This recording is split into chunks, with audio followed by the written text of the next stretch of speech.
Bonjour la famille, ici Tots Cuisine. Donc voilà, aujourd'hui je vais vous montrer comment je fais moi une pâte magique avec dans toutes ses fonctions. Donc là j'ai pris 600 grammes de farine. On continue les préparations ensemble. Voilà, je mets le sel. Je couvre. J'ai mis 2 œufs. Je mets 20 centilitres de lait.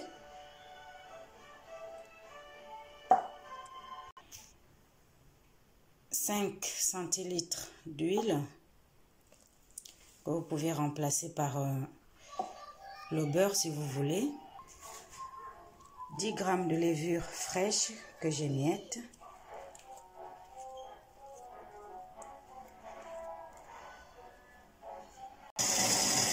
Voilà, je tourne d'abord à 2 vitesses pour voir si ma pâte n'aurait pas besoin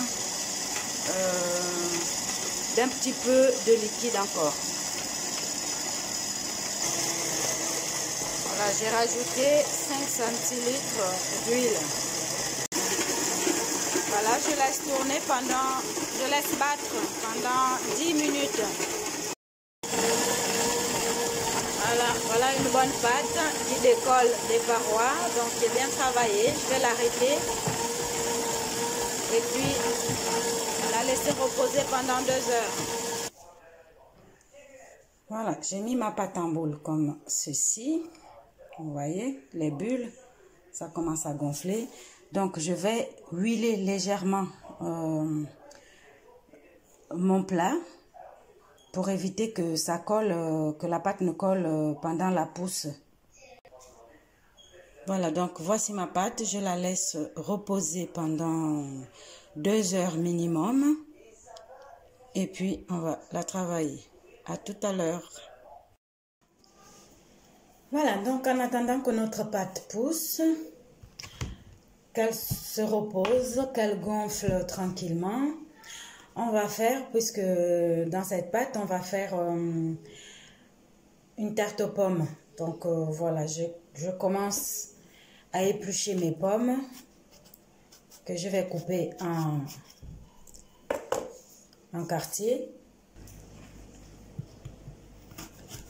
Je découpe ma pomme comme ceci, j'enlève l'intérieur et les pépins. Voilà, je la découpe comme ça, en petits cubes, voilà, comme ceci. Je mets, et là j'aurai besoin en gros de, là j'en ai 4 plus l'autre, 5 pommes. Ces pommes qui me viennent tout droit d'Alsace, ramenées par fille de ma nièce. J'ai pas encore fini de tout manger. Je continue. Elles sont délicieuses. Donc voilà, c'est un régal. Voilà, donc j'ai tout découpé. Il reste qu'à passer à la cuisson. Voilà, on y va tous. Voilà, une noisette de beurre. On laisse fondre.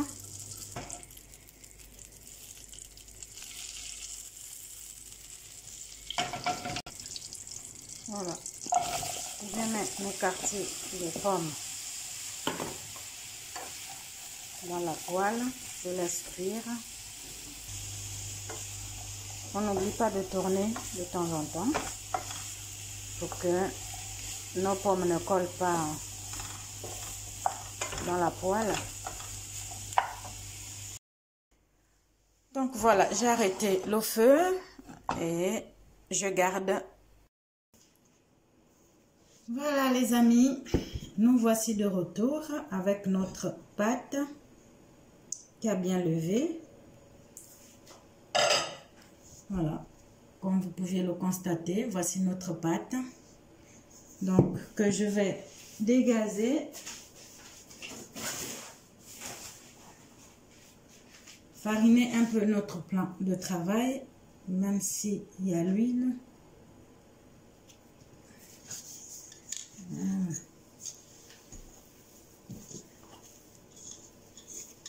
Voilà. Très facile à enlever.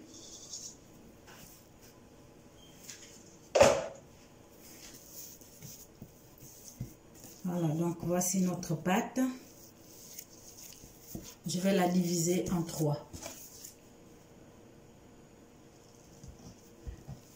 Que je vais garder pour la suite de nos préparations. Donc, 3 préparations pour une seule pâte. Voilà, je vais étaler ma pâte, celle-ci, la première partie que je vais faire la tarte aux pommes, nos pommes qu'on a travaillées là tout à l'heure. Je l'étale ainsi.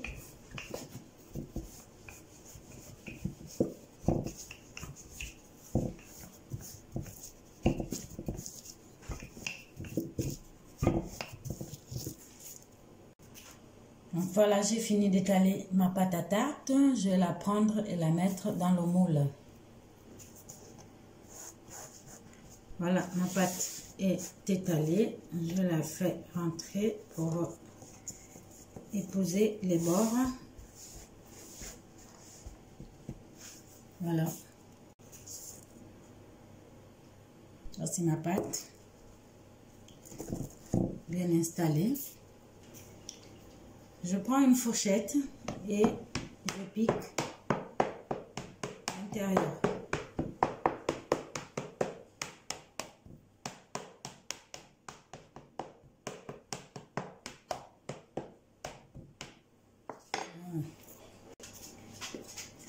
Je prends un fond de la confiture de Mirabelle que je mets au fond de ma tarte. J'étale bien le tout. Il y en a encore si c'est pas assez. Une fois que c'est fait, les Mirabelles, je prends mes pommes. Tout vient du verger d'Alsace. Donc les Mirabelles que j'ai fait, que mon mari a fait en confiture. Tout nous vient du verger en Alsace, chez la fille de maman Alsace. Donc j'étale mes pommes ainsi.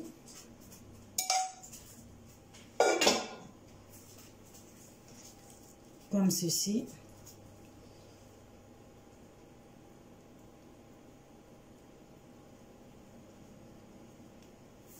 Voilà. Je prends du sucre.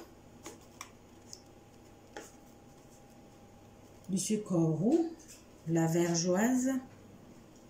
Je parsème dessus légèrement. Vous allez constater que je n'ai pas mis, je n'ai pas beurré mon moule. Parce que je trouve que c'est pas essentiel puisque la pâte déjà contient de l'huile. Voilà. Donc ça ne sert à rien de rajouter encore de la matière grasse. Et je mets au four à 180 degrés.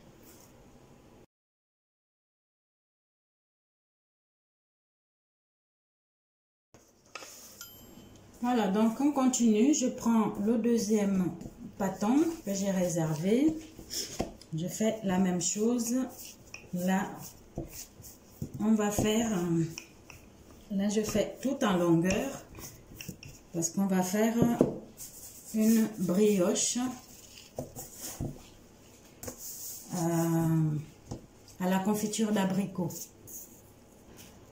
Voilà, donc ma pâte est tout en longueur. Je vais mettre mon abricot par-dessus.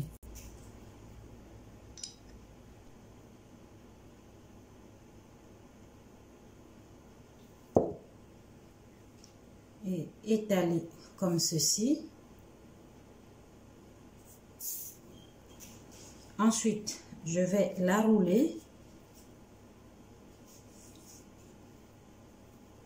comme ça.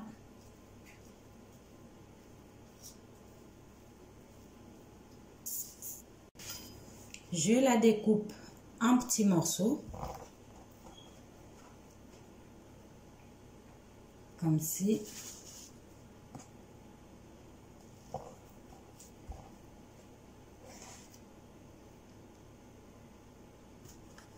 Je mets dans mon plat.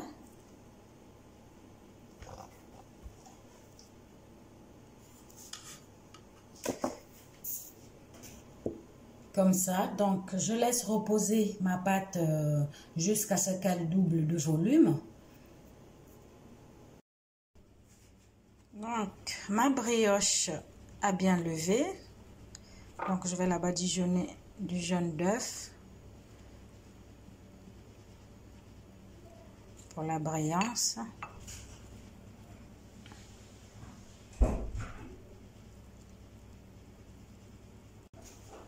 Donc, je parsème pour la déco. Je parsème de sucre. Voilà, je trouve que ça fait joli et fille en même temps. On met au four à 170 degrés à surveiller. Si ça commence un peu à colorer légèrement, on diminue à 165, 160.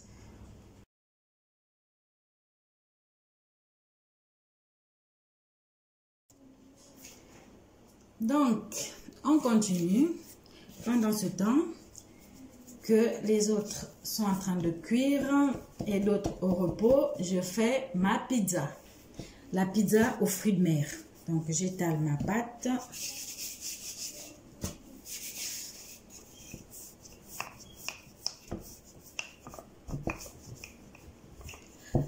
Je vais l'étaler un peu plus en rond si possible. Donc, j'en ai fini. J'espère que ça va aller. Voilà. Ce plat-là me vient de l'une de mes sponsors, Natacha Legendre, ma maman, qui m'en a fait cadeau. Donc, c'est un plat spécial pizza. Donc, je vais l'essayer. J'inaugure.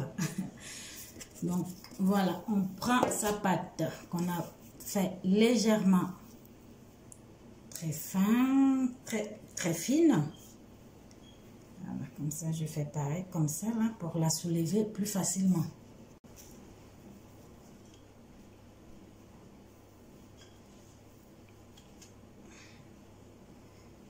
Voilà, c'est plus facile à étaler dans le moule. Donc, j'étale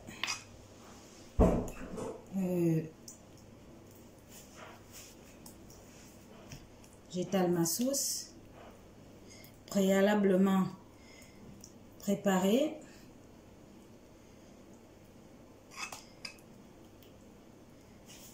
Voilà. Je prends mon gruyère râpé, je parsème.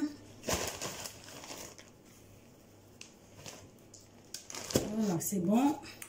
Je prends mes fruits de mer, cocktail de fruits de mer. J'étale.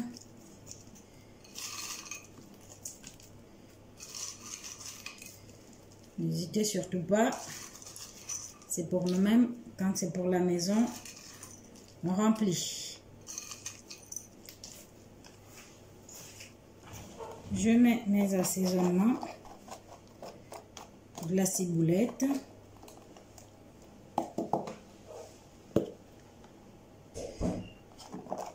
Persil, ail.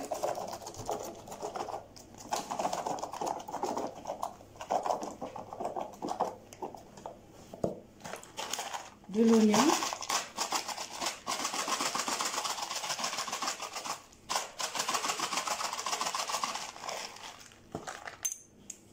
Et le basilic.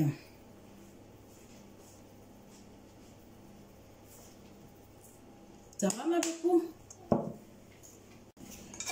Voilà.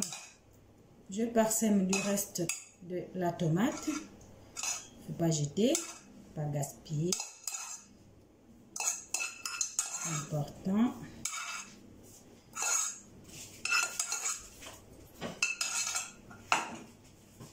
Voilà. Et à la fin, je remets mon fromage par-dessus.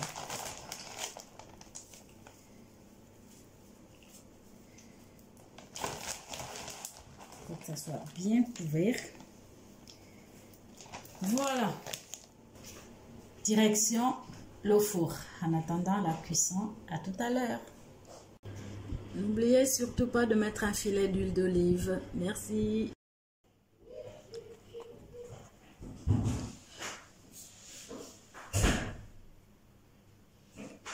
Très belle et toute fine.